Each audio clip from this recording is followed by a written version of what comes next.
The train arrived with a long, shuddering scream, metal wheels grinding against the rails as if protesting the journey itself.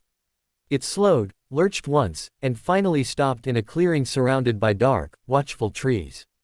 Inside the wooden cattle cars, people were packed so tightly they could barely move their arms. The air was thick with sweat, urine, and fear, and every breath felt borrowed. Children whimpered softly, their cries weakened by thirst, while older voices whispered fragments of prayers that tangled and overlapped until words lost their meaning. When the doors were yanked open, light flooded in with brutal force, blinding eyes that had grown used to darkness. Guards shouted orders, their voices sharp and impatient, and rifle butts struck the sides of the cars to hurry those who hesitated. People spilled out onto the platform, legs trembling, bodies stiff from hours or days without space to sit. Some collapsed immediately and were hauled aside like broken luggage. Others stood frozen, staring at their surroundings in disbelief. This did not look like the end. There were buildings, fences neatly constructed, even signs painted with arrows. A false calm hung over everything, carefully designed. A man in uniform spoke loudly in a reassuring tone, announcing that this was a transit camp, that everyone would bathe and have their clothes disinfected before continuing on to work in the east. His voice carried authority and confidence, and many clung to it desperately. Hope, even fragile and illogical, was easier to grasp than the truth waiting just beyond sight. Families huddled together instinctively. Mothers adjusted children's coats though the air was warm, brushing dirt from faces as if order could still be restored. Old men clutched prayer books under their arms, their lips moving silently. Young people exchanged glances full of questions they were afraid to ask. Guards moved among the crowd, separating men from women with efficient motions that allowed no argument. Cries rose as hands were pried apart, but they were met with blows or threats that silenced them quickly. The platform absorbed everything: tears, blood, whispered goodbyes, without reaction, indifferent and worn smooth by repetition. Soon the group was herded toward a narrow pathway leading away from the unloading area. It was enclosed on both sides by tall fences woven with branches and pine boughs so thick the sky vanished. The corridor curved slightly, preventing anyone from seeing what lay ahead. As they entered it, the atmosphere shifted. Sound dulled, trapped by the walls of brush, and the air grew heavy, tinged with something sour and metallic that made throats tighten. The guards rushed them along, striking anyone who slowed, shouting that they were late for their baths. Some began to realize the deception here, a creeping understanding spreading like a cold through their chests. A man tried to turn back, shouting that this was a lie. A shot rang out, and he fell. His body was dragged aside and removed from sight, the line never pausing. With each step deeper into the corridor, panic rose. Children asked where the water was. Someone ahead began to scream uncontrollably until a guard struck her and she fell silent. The ground underfoot was packed earth, darkened in places as if soaked repeatedly with something that had long since dried. At the end of the passage, the corridor opened into a small clearing dominated by a low concrete building. It looked almost ordinary, like a utility structure, its dull walls unremarkable. Above the doorway, a sign announced showers. Pipes ran along the exterior, reinforcing the lie. For a moment, some felt a flicker of relief. They had been wrong. This was only a bath. Inside, the room was stark and utilitarian. Hooks lined the walls. Benches sat in rows. The smell was stronger here, a mix of damp concrete and something else, something sickening beneath it. Guards ordered everyone to undress quickly, barking commands that condemned modesty as weakness and delay as disobedience. Clothing fell to the floor in confused heaps: dresses, coats, shoes, scarves, each item a fragment of a life about to be erased. People fumbled with buttons using numb fingers. Some tried to remember where they placed their belongings, already imagining they would need them again. A mother folded her child's jacket with care, smoothing it one last time before setting it down. Naked and humiliated, they were pushed through another doorway into a larger room. The ceiling was low, crossed with metal pipes fitted with small openings. There were no windows. The doors slammed shut behind them with a heavy clang that echoed in the enclosed space. Darkness followed immediately, thick and total. In that instant, imagination filled the void. Breathing quickened, bodies pressed closer together, instinctively seeking comfort from human contact. Someone banged on the door, shouting to be let out. Another began to pray loudly, her voice shaking but fierce, as if daring whatever waited to silence her. Then the engine started. At first it was just a distant rumble, a mechanical growl that vibrated through the walls. Confusion rippled through the crowd. Where were the showers? Why was it so hot already? The smell changed almost immediately, an invisible assault that stabbed the lungs. People inhaled and coughed, then gasped, then clawed for air that no longer existed.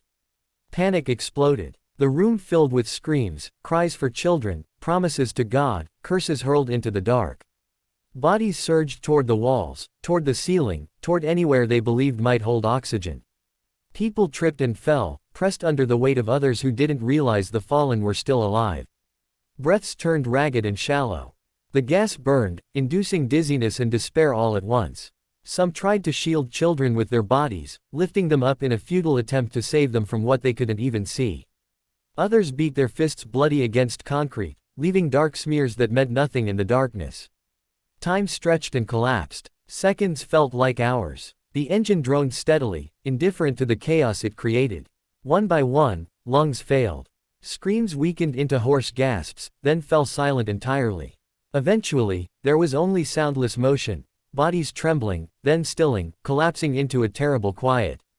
The engine cut off at last, leaving a ringing silence so heavy it felt like another force pressing down. The doors did not open immediately. They never did. They waited until even the strongest lungs had yielded, until there was no doubt left inside those walls. Outside, the world continued. Guards lit cigarettes. Another train's schedule was checked.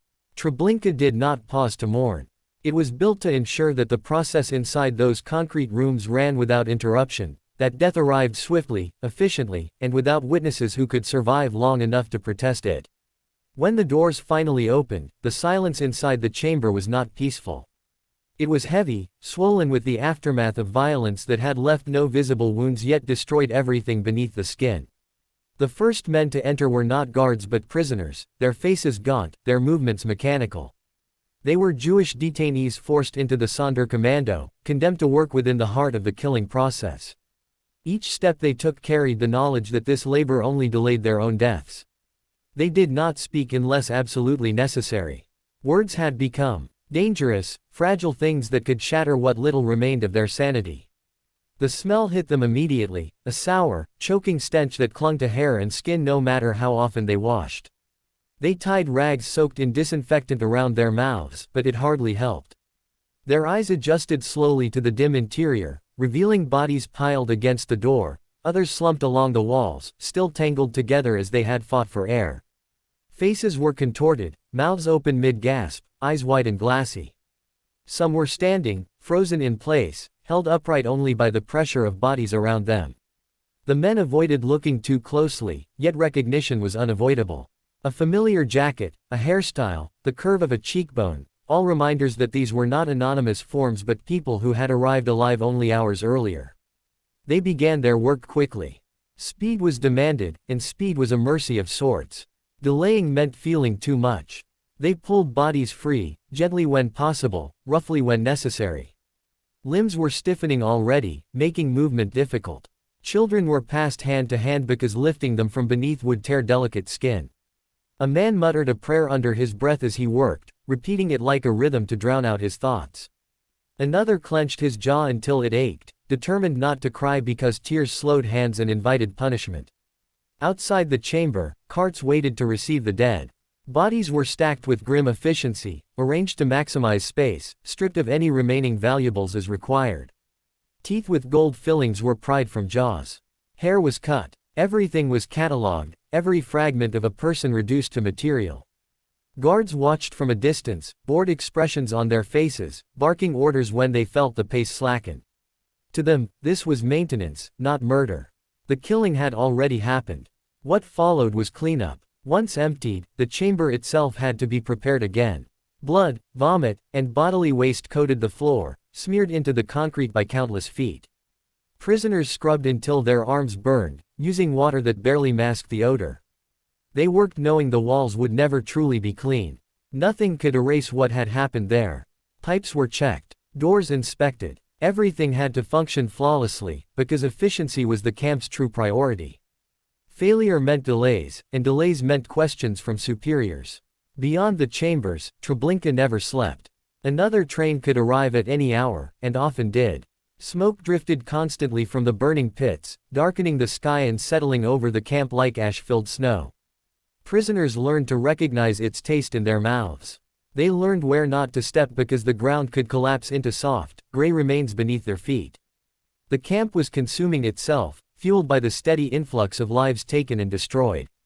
Among the Sonderkommando, quiet communication spread in fragments, glances held a second too long, hands brushing as tools were passed. They had begun to understand that obedience offered no salvation. Entire work crews disappeared overnight, replaced by new arrivals forced into the same roles. Survival here was temporary by design. That truth sharpened something inside them, turning fear into a brittle, burning resolve. If they were going to die, then the camp itself should bleed first. Plans were whispered in the shadow of buildings, formed in stolen moments when guards weren't watching closely. Weapons would be few, stolen or improvised. Timing would be everything. They watched routines obsessively, counting footsteps, memorizing guard changes, noting which sections of fence were weakest. The gas chambers, which defined the camp, also anchored their rage. Each operation there hardened their resolve. Every body removed was another reason not to hesitate when the moment came. Yet even as thoughts of revolt grew, doubt lingered. Hope felt dangerous. Some feared that resistance would only trigger more suffering, faster deaths, harsher reprisals. Others argued that silence had already done that. At night, lying on wooden bunks packed tight with exhausted bodies, men stared at the ceiling and replayed what they had seen during the day. Sleep came in fragments, haunted by the sounds of choking and the echo of metal doors slamming shut. Morning always arrived too quickly. One afternoon, during a brief lull between transports, a prisoner paused near the edge of the clearing. He picked up a small stone, smooth and pale against the dark soil, and turned it over in his hands. It was insignificant, easily forgotten, yet he placed it near the chambers with care. No guard noticed. It became an act of defiance so small it was invisible, and because of that, it survived. A silent marker. Someone was here. Someone mattered. When the uprising finally erupted, it was chaotic and desperate rather than triumphant. Flames leapt from buildings set alight with stolen fuel. Gunshots cracked through the air as guards shouted in confusion and fury. Prisoners ran, some clutching weapons they barely knew how to use, others armed with nothing but momentum and desperation. Many fell before reaching the perimeter. Others were cut down at the fences. But a few ran faster than bullets, vanished into the trees, their breathing ragged but alive. In the aftermath, Treblinka was dismantled with feverish urgency.